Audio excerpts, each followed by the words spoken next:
John sings Candle in the Wind with new words specially written a few days ago by Bernie Taupin. When Elton John performed the song Candle in the Wind at Princess Diana's funeral, it was a strong show of emotions, tears, and heightened sadness. Many would attribute this to their beautiful old friendship. Others would wonder if Elton knew what the world probably didn't know. Elton John, on the right there. Elton John, who will be singing with his partner David Furnish beside him. Well, Elton has come out with a jaw-dropping revelation about Diana, and it is beyond shocking. What did he say? And why should it be regarded as important? Join us as we explore Elton John's unusual relationship with Princess Diana and the new revelation, the unexpected friendship. Elton John and Princess Diana had an interesting and somewhat under-the-radar friendship that many fans of both icons can't stop talking about. They met in the 1980s, when Diana, who had become one of the most famous women in the world, was drawn to the young, popular Elton, who had come to perform at Prince Andrew's birthday party. Elton John, known for his warm personality and deep compassion, became an unexpected but close friend to Diana, providing her a safe space away from royal protocols. Their bond was not merely one of fame, but seemed to offer both of them a kind of sanctuary amid their own struggles. They shared a bond so deep that what Elton John has come out to say about Princess Diana recently would be regarded as super important by any follower of Buckingham Palace politics. Here's an interesting detail. By 1991, Diana was admired as the crown jewel of Britain, known for her kindness, elegance, and beauty that charmed people worldwide. Princess Diana worked to call attention to those in need. She often visited children who were in the hospital. During a trip to Pakistan in 1996, she famously cradled a young cancer patient. But beneath this image, she faced deep personal struggles, dealing with a difficult marriage and trying to balance her own emotional needs with the pressures of royal life. This drew her to Elton, someone who also knew the highs and lows of fame. Elton John grew up in the Hollywood spotlight and faced expectations from a young age. He became a celebrated songwriter and singer, winning multiple Grammy Awards. Even with his success, his personal life was filled with struggles. He battled addiction and health issues and had rocky relationships, often appearing in the tabloids. According to Elton, his strength in facing these challenges made him a strong person, a quality Diana likely admired. But there's also the fact that Elton wasn't the only star to offer support to Diana, who often found kinship with those outside royal circles. George Michael, Freddie Mercury, and Liza Minnelli, to name a few, were among those who held Diana close, drawn to her genuine kindness and empathy. Elton also said these relationships often allowed Diana a moment of relief, letting her express herself freely and connect with people who understood the challenges of fame. Her friendship with Freddie Mercury, for example, was said to be one of light-hearted escapism. He would even help Diana disguise herself for outings, allowing her to feel like anyone else for a few hours. On a more deeper level, however, the friendship with Elton John went beyond the pedestal one would ordinarily place in any regular friendship. It went beyond what she shared with Freddie, Liza, or George Michael. It was a protection against the numerous foes Diana had to deal with in the Buckingham Palace, one of whom surprisingly was Prince Charles, her husband. That's shocking, right? Well, let's get into it. Protecting Diana from Charles and the palace. Behind her public image as the beloved people's princess lay a life filled with struggles. The scrutiny and pressures Princess Diana faced took a toll on her mental health. Her marriage to Prince Charles was marked by difficulties from the beginning. Princess Diana, she was just 20 years old when she married Prince Charles, but there were signs of trouble already in the relationship even before she walked down the aisle at St. Paul's Cathedral in London. With Charles's ongoing relationship with Camilla Parker Bowles casting a shadow over Diana's hopes for a fairy tale romance. This heartbreak, coupled with the expectations placed on her as a royal, left her feeling isolated and deeply unhappy. As Diana later openly admitted, she struggled with depression, an eating disorder, and an overwhelming sense of loneliness, even with the adoration she received from millions worldwide. Diana's willingness to discuss these struggles publicly in interviews, particularly her famous 1995 interview with the BBC, shocked the royal family and British society at large. Her frankness about her own issues with self-worth and her admission of betrayal within her marriage were a path nobody in Buckingham Palace would dare toll. Why was this the case? The British royal family has always sought to project a certain image to the public, so the press and media representation of the family was tightly controlled. This is a story for another day, but you certainly must have gotten the drift. Diana's marriage to Prince Charles was celebrated as a fairy tale, but the reality behind the scenes was far more complicated. She faced numerous challenges within the royal household, particularly with the pressures of public life and an increasingly troubled marriage. As a young mother, Diana struggled with severe postnatal depression, and her self-esteem plummeted in an environment where she often felt isolated. This part, according to Elton John, was where he came into the picture. He knew what Prince Andrew was doing to her, and he felt the best he could do for a friend was to present her a space of peace. As Diana's marriage to Prince Charles began to deteriorate, a dashing prince sweeps a beautiful young woman off her feet and marries her in a lavish wedding. When Prince Charles married Lady Diana Spencer, the world watched, quite literally. Her friendship with Elton John grew more and more, and eventually became a source of public interest. Meanwhile, in her marriage to Charles, nothing joyous was exactly happening. In fact, both partners, Princess Diana and Prince Charles, eventually admitted to infidelity, further exposing the cracks in their union. The release of tell-all biographies, including Andrew Morton's Diana, her true story in 1992, revealed the depth of Diana's suffering to a shocked public. Interestingly, Prince Charles saw the growing fondness Diana and Elton enjoyed and was envious of the dynamics. He tried everything within his power to stop the wheel of their friendship. In fact, Elton John would later discover that Princess Diana's sudden refusal to write the foreword of his book, Rock and Royalty, was due to the persuasive power of Prince Charles against the endeavor. Elton said it was super shocking to him because Diana had shown maximum enthusiasm about the project in the past, but suddenly stopped without stating a reason. Attributing the failure of their friendship to Prince Charles was a sad reality to Elton John, but it was also the truth he could not dare shy away from.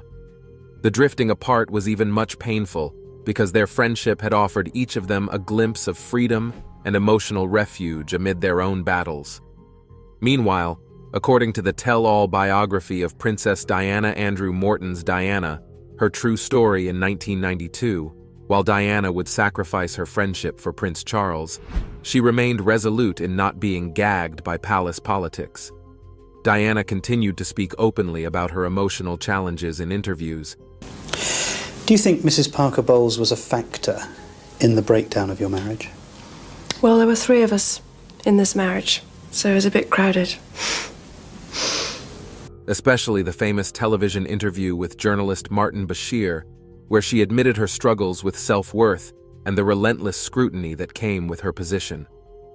By 1992, Diana and Charles formally separated, and Diana embarked on a path toward independence. Their divorce was finalized on August 28, 1996, after prolonged negotiations. This was exactly where the story took a different turn. Brace yourself for the shock. Elton John and the dying days of Diana. Though she retained her public role, Diana lost her royal title of Her Royal Highness. The divorce settlement provided her with financial security, but Diana had to forge a new identity outside the formal bounds of the monarchy. Even so, she remained a beloved figure, admired for her warmth and ability to connect with people from all walks of life. This, more importantly, gave Diana a chance to re-establish her lost friendship with Elton John. They were seen on several occasions, happy and fond of each other's company. Diana also took a unique approach to raising her 2 sons, Princes William and Harry. Determined to give them a grounded upbringing, she brought them along to hospitals, orphanages. There was not just one admirer for the princess on Valentine's Day, but hundreds. She came to visit sick children at Great Ormond Street Hospital, where she opened a new kidney unit. And homeless shelters to expose them to different realities beyond royal privilege. She also shared ordinary experiences with them, like riding public transportation and dining at fast food restaurants. in an attempt to instill empathy and awareness of the world outside palace walls. But even after separating from Prince Charles, Elton John notes that the worst was just about to come. What exactly happened? Diana continued to face serious issues. Paparazzi followed her constantly, and her every move was scrutinized by both fans and critics. This relentless attention intensified as she began to explore her identity outside of her royal duties. Her relationships, particularly with Dodi Fayed, became the subject of intense public interest and added to the tabloid frenzy that seemed determined to document her every private moment. Tragically, this intense media scrutiny followed her until her final moments in Paris, when something tragic happened. This incident changed everything and is saddening. Diana's life was tragically cut short on August 31, 1997, in a car accident in Paris. Her companion, Dodi Fayed, and their driver also lost their lives in the crash. We have reports from Paris that Diana, Princess of Wales, has been killed in a car accident, and that her partner, Dodi Fayed, has also been killed. Initially, the paparazzi were blamed for the accident due to their relentless pursuit of Diana's vehicle. Later investigations, however, concluded that the driver, who had a blood alcohol level above the legal limit and had taken incompatible prescription drugs, was primarily at fault. The world was shaken by Diana's sudden passing. The royal family, known for its reserve, faced criticism for its subdued response. The sight of young Prince William and Prince Harry walking behind their mother's coffin remains one of the most poignant images from that day. As no other person could be deemed worthy of this feat, Sir Elton John performed a rewritten version of Candle in the Wind at the ceremony, singing, "Goodbye, England's Rose, may you ever grow in our hearts." The song, touching hearts worldwide, became the best-selling single in British music history for multiple years. According to Elton, the death of Diana was the end of a friendship that stood the test of time and sailed through stormy waters. One would wonder what similarities these two individuals shared to have maintained this long-term companionship. Well, aside from the fact that Diana's extraordinary achievements demonstrated why she was, and still is, so beloved, her friendship with Elton was built on their shared love for humanity and community service. For example, Elton John is passionate about AIDS control and has invested tons of millions into its advocacy. Amid the 1980s AIDS crisis, Diana became one of the first public figures to visibly advocate for patients at a time when fear, misunderstanding, and stigma were pervasive. This was an act that resonated so well with Elton. In 1987, she officially opened the UK's first dedicated AIDS ward at Middlesex Hospital, stepping into a role that most avoided. It was here that Diana defied convention by shaking hands, ungloved, with an AIDS patient. As she entered, to the delight of the staff, she clearly wasn't wearing gloves. And she shook hands with all the nurses, doctors, and all 10 patients on the ward. An act broadcast worldwide. Her gesture debunked the common myth that AIDS could be spread by touch, which many believed at the time, and emphasized a message of compassion over fear. The powerful symbolism of that handshake resonated globally, shifting perceptions about AIDS patients, but more importantly, swept Elton completely off his feet. Also, in one of her most famous humanitarian acts, Princess Diana took a bold step, literally, onto a landmine field in Angola. Visiting the war-torn country with the Halo Trust, a British charity focused on mine clearance, Diana's involvement significantly propelled the movement for an international ban on landmines, leading to the Ottawa Treaty's signing just months after her death. In 2019, her legacy was honored as her son, Prince Harry, retraced her steps on the same Angolan soil, embodying the mission Diana began.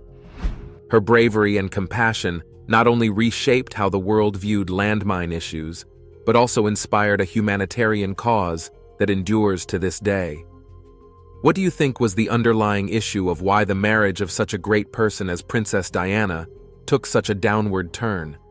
But Charles's ambiguous statement, "Whatever in love means," whatever in love means. Well, it obviously put your own interpretation. Obviously means two very happy people. Yes. Once again, congratulations. Well, from us, congratulations. Thank you very much. Prompted many to speculate about his actual thoughts. Standing on the brink of marriage, Prince Charles was conflicted about himself.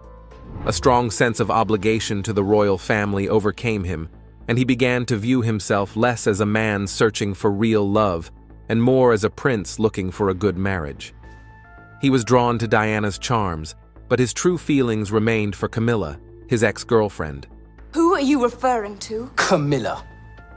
Why would I care about her? Because I care about her! Morning, noon, and night I care about her! Diana was a very beautiful lady who's to be married at quite a young age. Her father had advised her to marry whomever she loves, and she was convinced about Charles. Charles departed from his recently engaged partner in March 1981 to spend 5 weeks traveling by plane to Australia and New Zealand. After his departure, Diana was observed sobbing at Heathrow Airport. She later claimed that it wasn't because of his departure, but rather because, just before he left, he had made a heartbreaking phone call to Camilla Parker Bowles. The royal couple got married in July of 1981.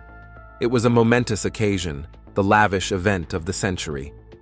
Diana wore an Elizabeth and David Emanuel dress in their Westminster Abbey wedding, which was broadcasted to an estimated 750 million viewers on July 29th. Before walking the aisle, Diana voiced her reservations.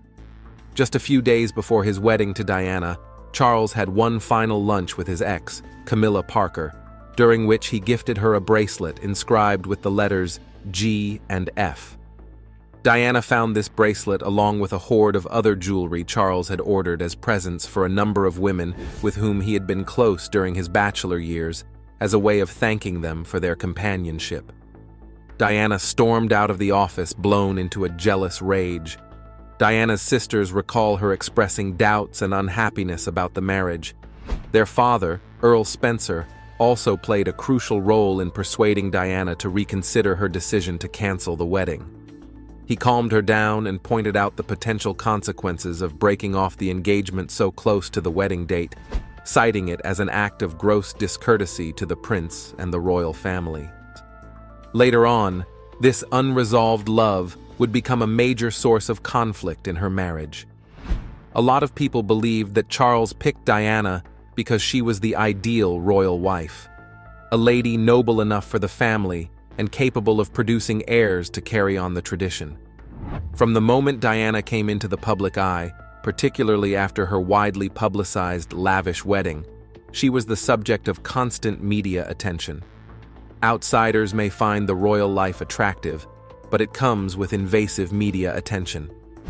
The intensity of this increased when Diana decided not to include the word obey in her wedding vows. Her daring action, which was her first act of defiance within the royal family, sparked a media frenzy. Perhaps this was due to her experience in the events leading to the wedding, but that was only the beginning of her troubles. Diana's vision of a fairy tale vanished immediately after the wedding. They didn't spend much time together due to the demanding responsibilities of royal duty and Charles's lack of emotional support. You didn't believe she was dead? For a long time. I just refused to accept that she was gone. Part of, she would never do this to us, but also part of, maybe this is all part of a plan. Quite a severe head injury, but she was very much still alive on the back seat.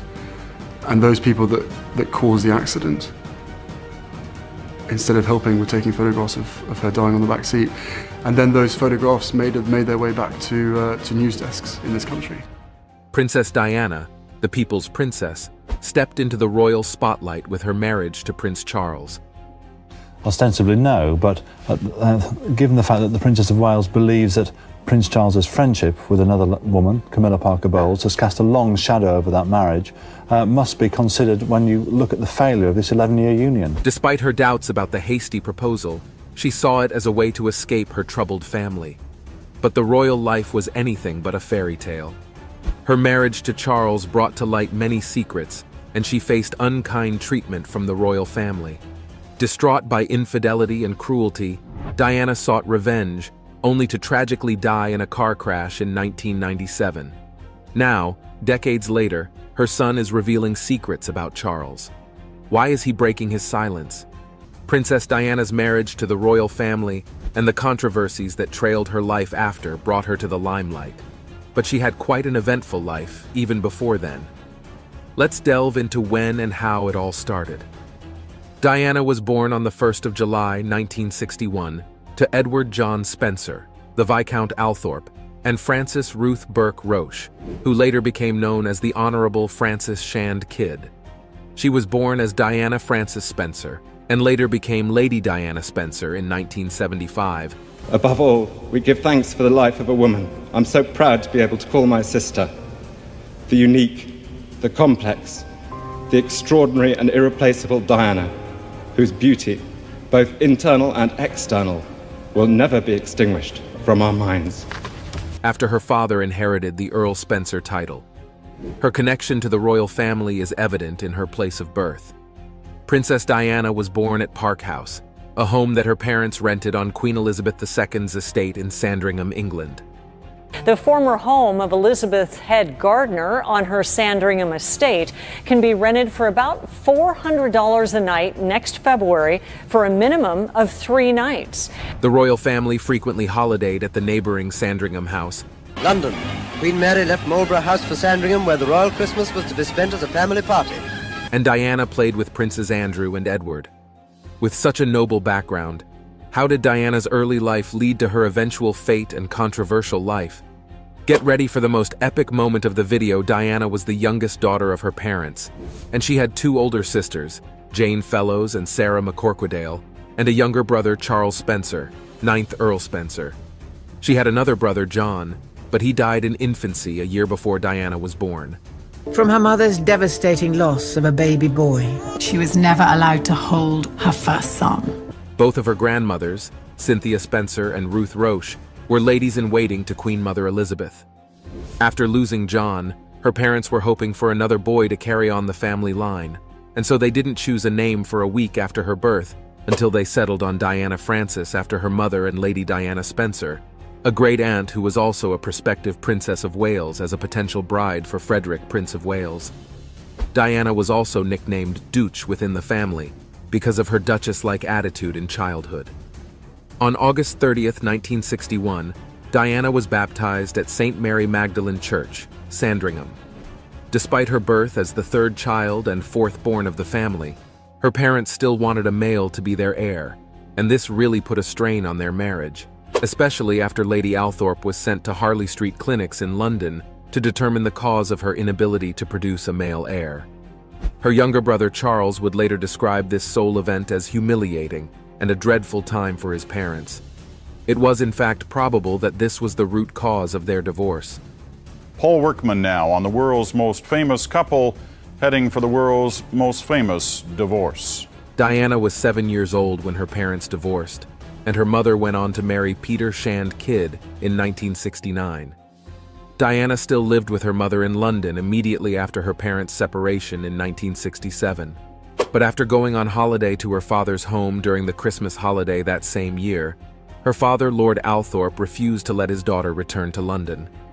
Shortly after, he won custody of Diana with the support of his former mother-in-law, Lady Fermoy. In 1976, Diana's father married Rain, Countess of Dartmouth. Their step-family relationship wasn't typical. Diana didn't get along with her stepmother and often called her a bully, even pushing her downstairs once. She described her childhood as very unhappy and unstable. After her father inherited the Earl Spencer title in 1975, she became Lady Diana. The family moved from Park House to Althorp, their estate in Northamptonshire. For schooling, Diana was initially homeschooled by her governess, Gertrude Allen. Later, she attended Sillafurled Private School in King's Lynn, Norfolk, beginning her formal education there. This upbringing shaped Diana's early years, marked by family tensions and transitions. Her strained relationship with her stepmother and the move to Althorp were significant events that influenced her upbringing and perspective on life. When she was 9, she moved to Riddlesworth Hall School, an all-girls boarding school near Thetford. Later on, in 1973, she joined her sisters at West Heath Girls' School in Sevenoaks, Kent. But her academics largely suffered because of her bad performance in school, which some say is probably a result of her strained childhood and her parents' divorce and remarriage, which she largely witnessed. She even failed her O-levels twice. In spite of this, Diana stood out in terms of community service, and this outstanding spirit was recognized with an award from her school, West Heath. What she lacked in academics, she made up for in community engagement. She left West Heath when she was 16, and up until that point, her brother Charles says she was a very shy young lady. She also had great skills, including her excellent musical ability as a skilled pianist. It's a well-known story told in an unexpected way, set to music on a Broadway stage. I choose a fresh new start. Diana the musical is framed around the Princess of Wales' relationship with Prince Charles. She was an excellent swimmer and diver, and she also studied ballet and tap dance. It was only academics that was not her forte. Between 1979 and 1981, Diana lived at Coleherne Court in Chelsea, London. In 1978, she started a mini-career in line with her passion for children, working as a nanny for Philippa and Jeremy Whittaker in Hampshire. She attended a finishing school in Rougemont, Switzerland for one term, but left after Easter 1978. Back in London, she shared her mother's flat with two friends from school. In London, Diana took an advanced cooking course and worked various low-paying jobs. She was a dance instructor for youth until a skiing accident caused her to miss 3 months of work. Then, she worked as a playgroup preschool assistant, did cleaning for her sister Sarah, and acted as a hostess at parties. She also babysat for the Robertsons, an American family in London, and worked as a nursery teacher's assistant at the Young England School in Pimlico. In July 1979, her mother bought her a flat at Coleherne Court as an 18th birthday present. She lived there with 3 flatmates until February 25, 1981. It's amazing how she got involved with Prince Charles after such an eventful life. Royal marriage, sons' births, and lingering controversies. Diana and Prince Charles met in 1977 in unusual circumstances. The love story between Prince Charles and Lady Diana is particularly steeped in royal history, around which many rumors have surfaced up to this day. As Charles was dating her sister Sarah, none of them could have imagined their future together. Charles thought she was jolly, and after his relationship with Sarah ended in 1978, they stayed friends. Diana attended Charles's 30th birthday party in Buckingham Palace in November 1978, and in January 1979, she met Charles again at a weekend shooting party at Sandringham as a guest of Queen Elizabeth II. Later in the summer of 1980, Diana and Prince Charles met again at a house party hosted by her friend Philip de Pass in New Grove. After observing her shy nature and wise way of speaking, Charles considered her a potential girlfriend, despite their 13-year age gap. While sitting on a bale of hay at a post-polo barbecue, Diana sympathized with Charles over the loss of his great-uncle, Lord Mountbatten. Her comforting words struck a nerve, and he decided to pursue a relationship with her. It's always easy to be smart in hindsight, but when you look at this couple's soap opera of body language throughout their marriage and before their marriage. Did her words make him fall in love? Don't miss the next scene where things get even more interesting. After this, Prince was keen to spend more time with Diana, and he invited her to Balmoral to join him and a group of friends there for a summer holiday. This delighted Diana in no small measure, as she was beginning to adore Charles. After meeting about 13 times, Prince Charles proposed to Diana. He was said to be largely influenced by his father, Prince Philip, who TD Bim in a memo to stop playing the field and get married. His father had said, "You either marry this girl or let her go." Being confused as ever, he took this to mean that his father wanted her to marry Diana, and he proposed to her on February 3, 1981, after a few months of dating at Windsor Castle. Diana was so surprised that she first thought it a joke, but it was real. Prince Charles was damn serious. The formal engagement press call was on February 24, 1981, when after Beijing asked by reporters if they are in love, Diana had replied with certainty while Charles had said, "Whatever in love means." In March 1981, Charles flew to Australia and New Zealand for 5 weeks, leaving his newly betrothed behind. She's spotted crying at Heathrow Airport upon his departure, not because she is sad, but because before he left, He had taken a phone call with Camilla Parker Bowles, his ex. Notwithstanding all these, they got married on July 39, 1981 at St. Paul's Cathedral, with 2,650 guests, and a television audience of around 750 million people watching. Charles was wary of going through with the marriage, but he didn't want to let the royal family down. It would look as though Prince Charles was more eager to find a qualified bride than to actually find a love match. Although he was struck by some of her qualities, it wasn't necessarily love, considering that he was still very much in sync with his ex-girlfriend Camilla, a major problem that would later cause much problems in the marriage. Some believe that Prince Charles married Diana because he needed someone who would fit into the royals' family requirement of a prince, and also to produce his own heirs to the royal throne. Princess Diana's problems began right on her wedding day, because the royal family is a subject of intense media attention. It comes with the status, and anyone who is getting into the royal family must be ready to face the odds. Media attention had always been on Prince Charles ever since he started dating. Every of his love interests have been a subject of scrutiny by the press on whether or not they were fit for the royal throne. Diana was not an exception. When on their wedding day, she broke tradition by omitting the word obey from her vows, and it generated a lot of attention and criticism from the media all at once, launching her first hand into one of the many trials of the royal family. After the couple's fairy tale wedding, Diana felt overwhelmed by her royal duties and the intense media coverage of nearly every aspect of her life. The many duties and the lack of affection from the prince meant that they spent little time together, and the princess was not having it easy. Due to this, in January 1982, 12 weeks into her pregnancy with William, Diana deliberately threw herself down the stairs at the Sandringham House royal residence in Norfolk because she had eating disorder, bulimia, and was feeling so despondent and inadequate in her marriage to Charles. But the baby was unharmed.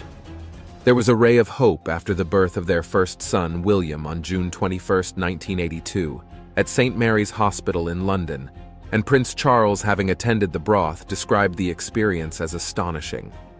The birth of their first son deepened the relationship between Diana and the prince a little. Diana experienced postpartum depression after her pregnancy with William and found the intense media attention surrounding her pregnancy difficult to bear. In 1983, when William was just 9 months old, Diana couldn't bear to leave him behind for a 6-week tour of Australia and New Zealand. She broke royal tradition by taking him along, sparking a mixed reaction from the press, from harsh criticism to applause from parts of the public. Then, on September 15, 1984, Princess Diana gave birth to Prince Harry, with Charles by her side. Interestingly, 6 weeks before Harry's birth, Charles had thought Diana was expecting a girl. When Harry, a boy, arrived instead, Diana kept it a surprise from Charles, perhaps enjoying the closeness it brought them. But Charles's disappointment over Harry's gender and his hair color strained their marriage further. Diana felt resentful, beginning a journey of secrecy and revenge. This bitterness lingered, and years later Prince William began leaking royal secrets, drawing widespread media attention. It begs the question, why did Charles break the royal rule of secrecy, and why did both sons turn away from their father? Stay tuned, the most exciting part is just around the corner. Prince William's unveiled King Charles's secrets. In the recent royal biography Endgame, written by the royal analyst Omid Scobie, secrets and explosive claims revealed in the book about King Charles, marriage to Diana, and even under his rule were attributed to have been leaked by Prince William's. Interestingly, some claim that it is due to his overambition to become king one day that he broke the sacred code of the royal family, keeping the mouth sealed and keeping secrets.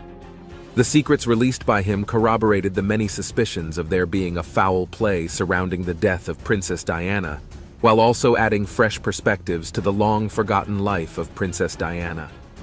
The news was that he leaked private information about both Harry, his brother, and King Charles. Princess Diana's death had been subject to one conspiracy theory or the other, and the most apparent one was that the driver was intoxicated.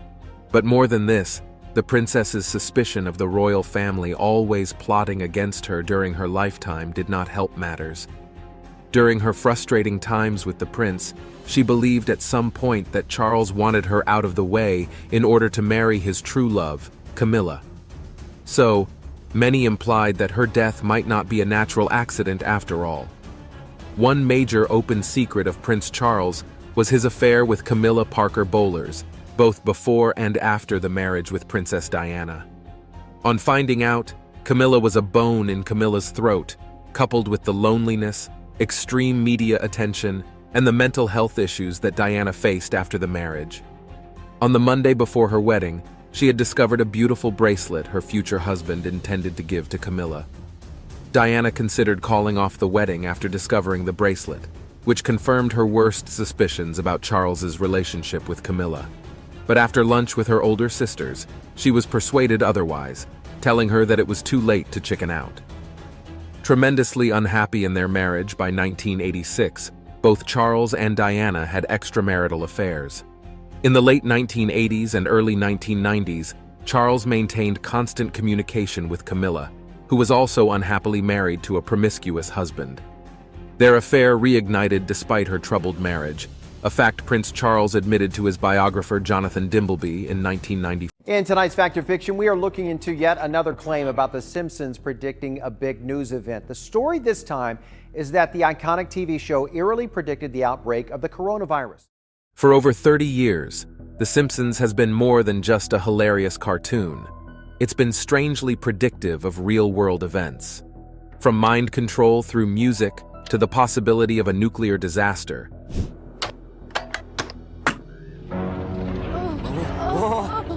No, this can't be happening! The show has consistently mirrored the unexpected twists and turns of our world. Now with 2025 fast approaching, what else has The Simpsons predicted? Wake up, everybody! It's World War III! What crazy Simpsons scenarios could come true in 2025? In this video, we will look into Simpsons predictions for 2025. AI robots. The Simpsons are kind of spooky when it comes to predicting the future, especially with technology. Take Treehouse of Horror 14, where Homer loses his job due to an alcohol test, hinting at a future where robots take over jobs, something that's happening now with AI. By 2025, robots could be doing a lot more than just assisting. They could be taking over entire roles. What do you think your greatest skills are? Well, I would say that one of my greatest skills is my ability to interact with humans in a conversational manner. Another episode has Homer and his friends training AI robots, a thought that felt crazy back then but is happening today. But just like in the 1994 Itchy and Scratchy Land episode where robots go rogue, there are real warnings about AI turning against us. I look at their hands, which have turned into buzzsaws. And With AI advancing so fast, we might be in for some big changes by 2025. What other Simpsons predictions should we look out for in 2025? Could The Simpsons be the ultimate fortune teller? What you are about to hear will blow your mind. Apple Vision Pro. The Simpsons may have seen the future when they showed Springfield residents using virtual reality headsets in their 2016 episode Friends and Family. The characters used the headsets to travel anywhere, finish tasks, and enjoy life without moving a muscle. Sound familiar? This looks a lot like Apple's Vision Pro, which lets users interact with a virtual world using just their eyes and hands. A video that has gone viral on social media claims The Simpsons predicted the newly released Apple Vision Pro. And in the clip, characters are seen going about their daily lives. You can see them wearing virtual reality headsets. The episode hilariously shows how people got so caught up in their virtual lives that they forgot about the real world. In 2025, with devices like the Vision Pro gaining popularity, will we see The Simpsons prediction come true?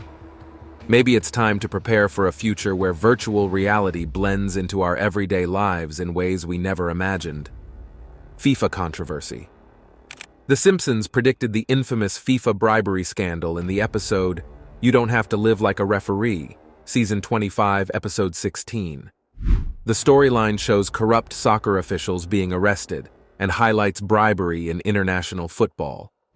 Interestingly, shortly after the episode aired in 2014, real-life FIFA executives were indeed arrested for corruption. FIFA, the world governing body for soccer, is under fire yet again for corruption allegations related to the 2018 and 2022 World Cup bids, making the prediction eerily accurate. The episode also features Homer standing firm against taking a bribe while working as a referee, a humorous take that contrasts sharply with real-world events. The show's writers even depicted Brazil losing to Germany in the World Cup, though in real life, this occurred during the semifinals instead of the finals. Looking ahead to 2025, given FIFA's continued controversies and global discussions about transparency in sports, it wouldn't be surprising if The Simpsons' foresight continues to resonate. Black hole. India's recent space launch might help us reveal new secrets about black holes, but a 2013 Simpsons episode, Treehouse of Horror 23, had something even scarier in mind. In this spooky tale, a small black hole appears in Springfield and starts pulling in objects. As it grows larger, it devours more and more, eventually consuming all of Springfield. But instead of destroying everything, the black hole transports the people and objects to another dimension, where extraterrestrial beings greet them as visitors from another realm. It's a wild idea that raises the question, could black holes really be gateways to other worlds? With space exploration advancing, could something like this actually be discovered in 2025? It's both exciting and terrifying to think about. Holographic technology. In the Simpsons episode titled Bart to the Future, we get a fun look into a future where holograms are used for everything, including sending messages. The episode is funny and impressive, but here's the big question. Could holograms actually replace phones by 2025? Could they become our main way to communicate? In that same episode, there's also a scene where a mailman delivers a letter to Bart in the form of a hologram, complete with the phrase, "smell you later," as a sign-off instead of a typical goodbye. This playful take on future communication is pretty fun to think about, especially when you realize that holograms are already starting to pop up in the real world. You can actually find HD 3 holograms in some stores like Best Buy. We're not living in a hologram-filled world just yet, but it's pretty clear that we're on our way. Zombie apocalypse. In The Simpsons, a zombie apocalypse sparked by a food-related crisis becomes a hilariously chilling prediction. In the Treehouse of Horror XX episode, a burger called Burger Square, made from cannibalistic cows, turns out to be a deadly creation. The first person to take a bite, Kent Brockman, quickly transforms into a zombie-like creature called a muncher. The virus spreads fast, turning Springfield into a zombie-infested chaos, leaving only the Simpson family to survive. Bart is mysteriously immune, and the family races to find safety amid the madness. While this wild scenario is full of laughs, it also paints a picture of how a foodborne disaster could spiral out of control. While a zombie outbreak may seem far-fetched, the idea of a food-related pathogen causing mass panic feels a bit too real. Nuclear Armageddon. The Simpsons has once again made a spine-tingling prediction about nuclear Armageddon, and fans can't help but be on edge.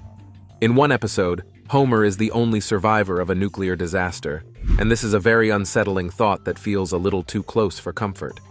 Another plotline sees a secret organization setting off a nuclear explosion. What's even creepier? The world today is seeing rising nuclear tensions, especially with military threats in the air, like those from Russia. The Simpsons even predicts disruptions like solar flares or nuclear plant meltdowns that could bring chaos. And scientists today are warning about real threats, like cyber attacks on nuclear plants or solar storms messing with our tech. Is it really happening? Only time will tell, but this is a prediction to watch out for. Economic collapse. Imagine this. The Simpsons predicted the financial chaos of 2025, where an economic collapse has the potential to reshape the world as we know it. The show, with its knack for predicting the future, has already given us a glimpse of what this might look like. In one of the episodes, Treehouse of Horror 99, a disastrous economic fallout begins when Homer's job at the nuclear plant goes south, leading to societal breakdown. Fast forward to Back to the Future, and we see Lisa Simpson as president, inheriting a dire budget situation left by the previous administration. Her words echo real-world struggles. As you know, we've inherited quite a budget crunch from President Trump. Could 2025 see the fulfillment of these Simpsons predictions? If history repeats itself, we might be in for an economic roller coaster, with financial disasters and political power shifts reshaping everything we know. Moving to Mars. One of the most thrilling predictions from The Simpsons is the colonization of Mars. In a standout episode, Lisa and Marge embark on a mission to build a habitat on the Red Planet. While Lisa volunteers for a one-way trip, Marge isn't too thrilled. To stop her, the whole family signs up. The show imagines Mars colonization happening before 2026, though the mission initially fails. Lisa and Marge make it to Mars in 2051, but in a surprising twist, Lisa decides to move to Venus instead. This wild scenario might seem out there, but it aligns with Elon Musk's real-life ambitions for Mars. His SpaceX program is pushing for space travel and aiming to make Mars home for humanity. In fact, many have already applied for this mission, eager to make this space dream a reality. Hover cars. In 2005, The Simpsons predicted that Bart and Lisa would one day use a machine to look into their future. In this vision, Marge leaves Homer after he spends all their money on an underwater house and a hover car. The hover car, though a bit bumpy, takes them through a quantum tunnel, and the scene feels pretty futuristic. Then, in a 1992 episode of Asterisk Itchy and Scratchy Land Asterisk, we see an older Homer and Bart walking down the street, passing by a hover car on their way to the cinema. By then, hover cars have become as common as any other mode of transportation. Fast forward to today, and while hover cars are still a dream for most, The Simpsons might not be too far off. In other episodes, Bart and Lisa cruise around the city in hover cars, showing us a future where they're the primary way of getting around. With all the advancements in tech and things like Elon Musk's work on electric vehicles, it's not too crazy to think we might see hover cars by 2025. Could The Simpsons have gotten this right? Let's wait and see. Autonomous vehicles. In The Simpsons, self-driving cars take a turn for the worse in the episode Baby You Can't Drive My Car. While self-driving vehicles are a huge leap forward, this episode shows how things can go wrong when technology doesn't work as expected. Homer and Marge end up in a self-driving car, and Homer gets confused about how to steer, only for the car to continue moving even when he needs a bathroom break. It's an unsettling thought, right? In real life, we've seen the development of self-driving cars, though they're still a work in progress. Companies like Tesla and Waymo are making strides, but challenges remain, from safety concerns to the legal side of things. There's also the issue of accidents caused by malfunctioning tech, just as The Simpsons predicted, like people walking into traffic while distracted by their VR headsets or having a self-driving car fail to stop in time. But all of these problems will be solved just in time for 2025, and we will get to fully see autonomous vehicles on our roads without major hiccups. Curling gold medalist. In 2025, The Simpsons' prediction about curling will be even more remarkable.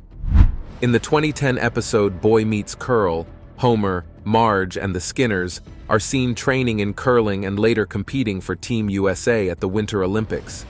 They face off against Sweden in the final, and against all odds, they win the gold medal. The episode aired with this fictional storyline, but it turned out to be eerily accurate. Fast forward to the 2018 Winter Olympics, where the U.S. men's curling team made history by winning their first ever Olympic gold medal, beating Sweden in the final match, just as The Simpsons predicted. The team, led by John Schuster, became national heroes, clinching the gold in a dramatic 10-7 victory over Sweden. This win went viral because the U.S. had never won Olympic gold in curling before, and the match became one of the most memorable moments of the 2018 Games. Winning an historic gold medal in Pyeongchang, we welcome to the floor of the big board the U.S. men's curling team, John Schuster, Tyler George, Matt Hamilton, John Landsteiner, and Joe Polo. Schuster and his team faced a lot of pressure, but they pulled off an incredible victory, cementing their place in Olympic history. What makes the prediction even more impressive is that The Simpsons had predicted this event more than 8 years before it happened. Virtual dining. In one unsettling Simpsons episode, the show takes a futuristic dive into virtual reality. While they might not have predicted the exact rise of VR, they definitely saw its potential dangers. Set in 2030, Homer and Marge use VR glasses and feeding tubes to experience virtual fudge, with Homer humorously complaining that virtual fudge tastes like crap. You'd think this no-calorie food would help Homer shed some pounds, but it doesn't. In real life, a company called Aerobanquets RMX has made virtual dining a reality, and even Royal Caribbean is experimenting with VR dining on their cruises. Picture this. Each bite of food transports you to a new virtual setting. Sounds cool, right? But here's the catch. People start wandering around with their VR headsets, causing accidents on the streets. In the show, Homer and Marge's odd way of eating through a feeding tube while plugged into a VR headset raises the question, could VR really change the way we eat and interact with the world? Sure, it sounds fun and futuristic, but as the episode warns, too much immersion in virtual worlds might lead to people losing touch with reality. So could this be the future of dining and living? Well, it seems like we're already heading that way. Large-scale environmental disaster. Who remembers the Simpsons movie from 2007? You know, the one where Homer somehow manages to dump a ton of pig poop into Springfield Lake, kicking off an environmental crisis of epic proportions? Naturally, the government steps in and wraps the town in a gigantic bubble to quarantine the disaster. A bit over the top? Sure, but the whole environmental mess? Well, that feels a little too close to home, doesn't it? Fast forward to 2025, and there are predictions of climate change right in our faces, rising sea levels, extreme weather, wildfires, and all that good stuff.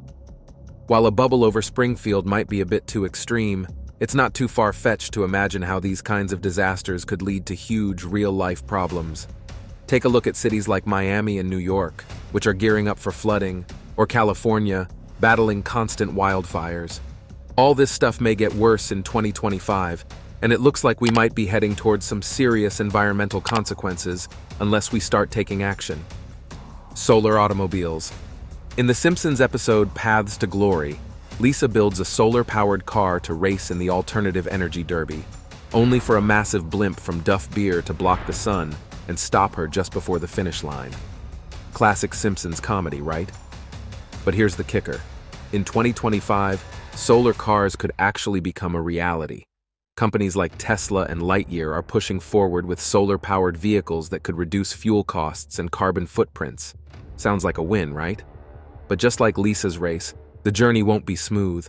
Big corporate players like those in the fossil fuel industry might throw some shade, literally, at the idea. Still, solar cars are inching closer to reality, and by 2025, you might just be cruising along in a car powered by nothing but the sun. Baby translator. Envision a world where parents could finally understand every little cry their baby makes.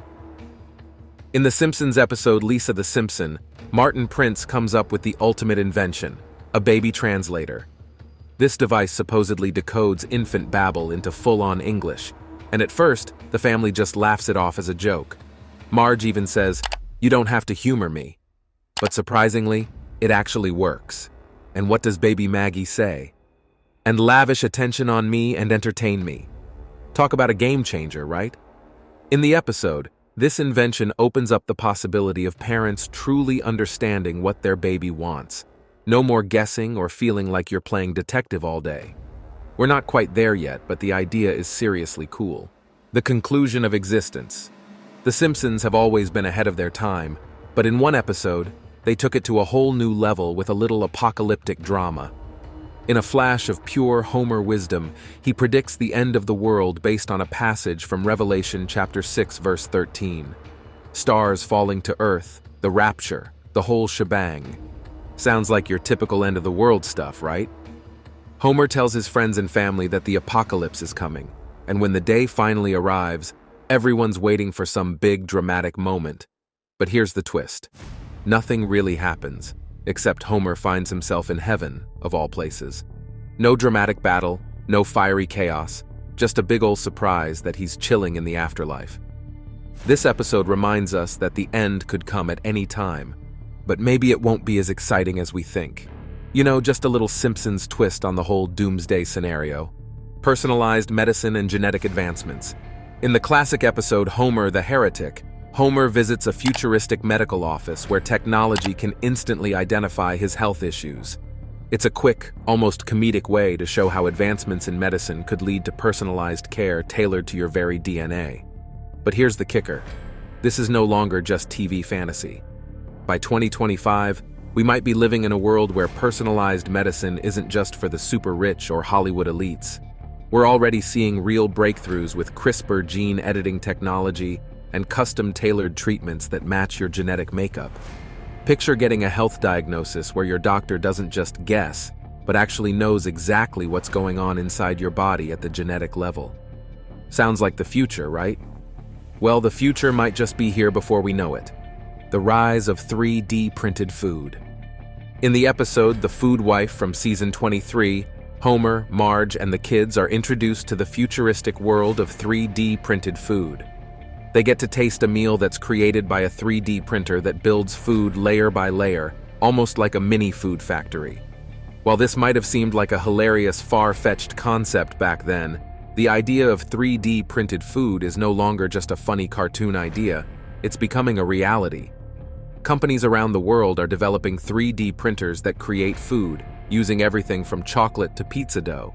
Some are even trying to make these techie meals more sustainable by printing foods with protein-rich ingredients like algae or plant-based substitutes. By 2025, we could be printing our meals at home, or at least grabbing a slice of pizza or a fancy dessert created by a printer in a restaurant. And who knows, with the rise of sustainability and innovation in food production, 3D printed food might become as common as microwaving a ready meal. Music-induced mind control.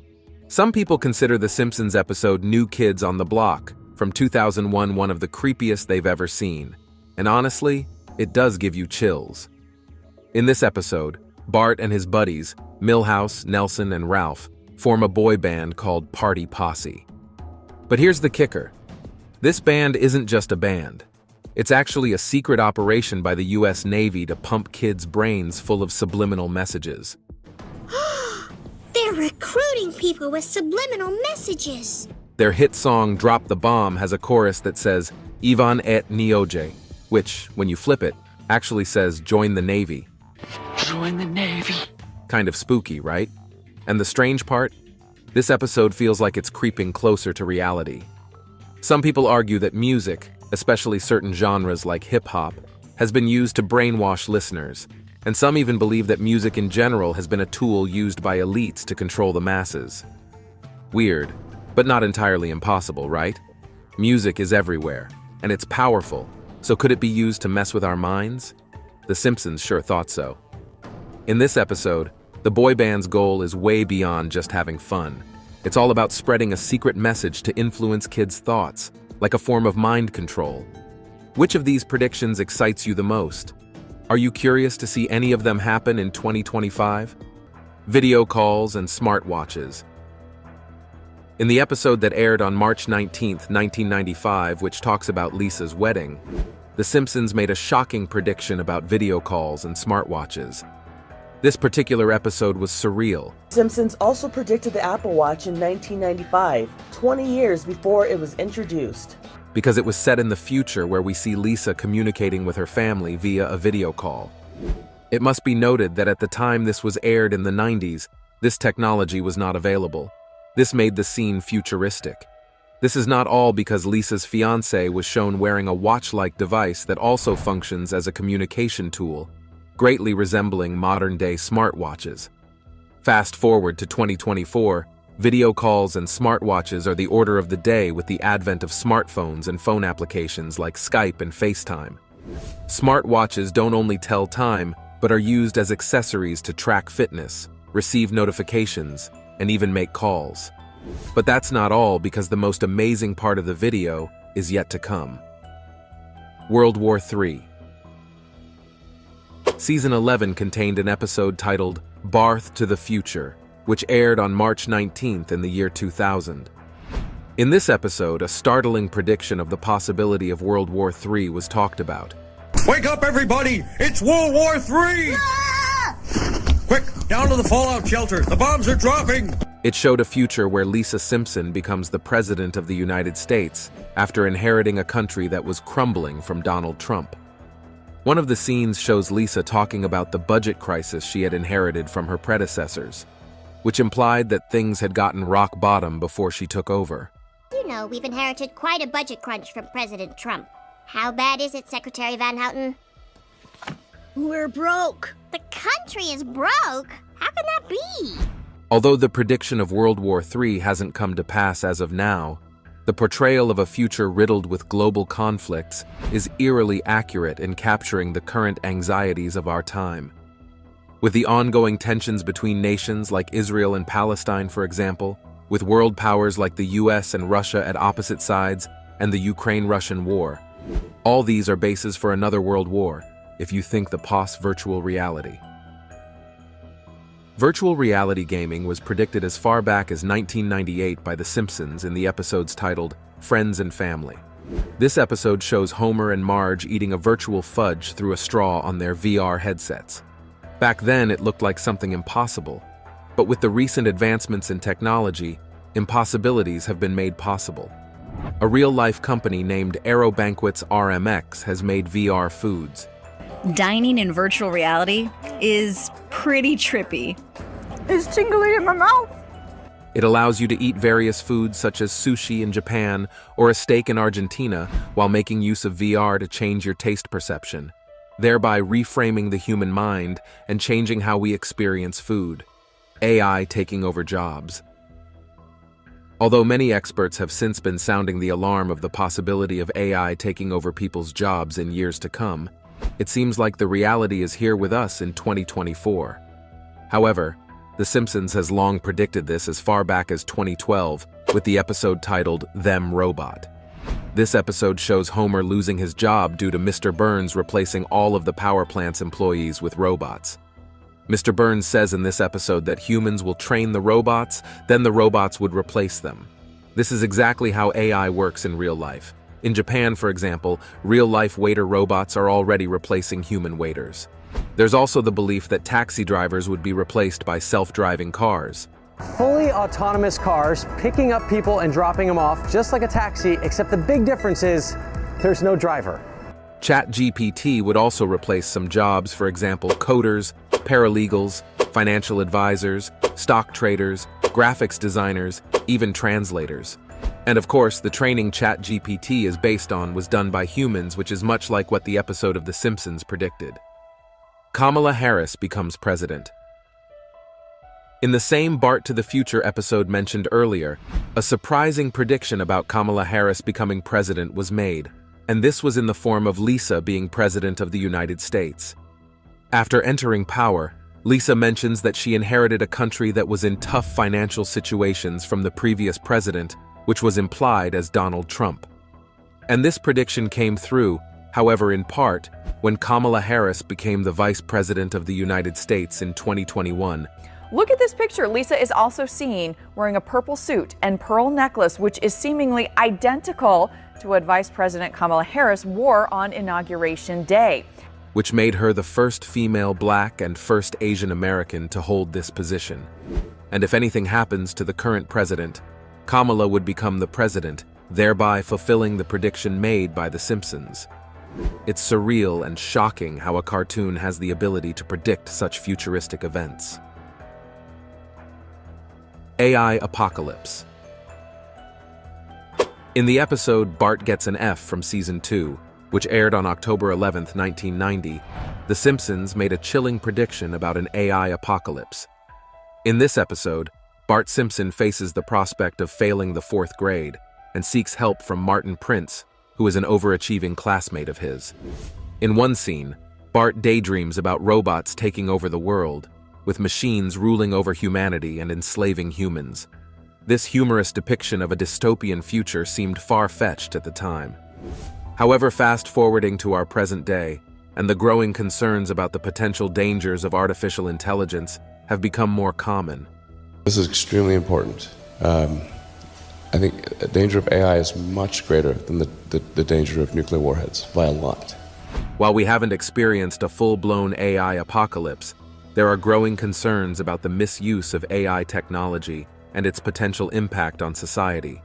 Issues such as AI replacing humans at jobs, privacy concerns, and the development of autonomous weapons have raised alarm bells even among experts. Disney buying Fox. In Season 10, the episode When You Dish Upon a Star, which aired on November 8, 1998, The Simpsons made a perfect prediction of the acquisition of 20th Century Fox by Disney.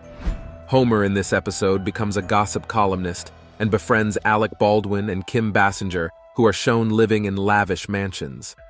Whilst driving to the house, a sign was seen in the background which shows 20th Century Fox as a division of Walt Disney's company.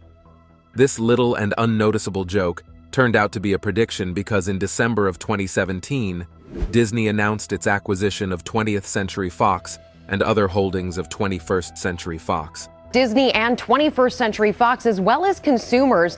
The new combined company will include Fox's movie and TV studios and cable networks, and together the two companies will have 46 million subscribers around the world.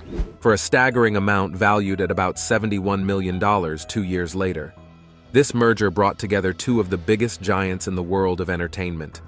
Disney gained control over Fox's vast library of contents, including The Simpsons itself.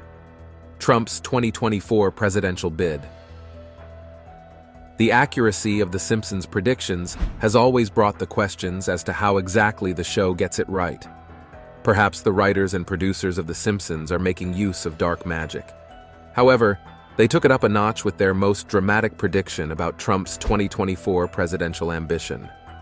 On Tuesday, November 15, 2022, former President Donald Trump, arguably one of the most controversial presidents, depending on who you ask, decided to reclaim the throne he lost in 2021.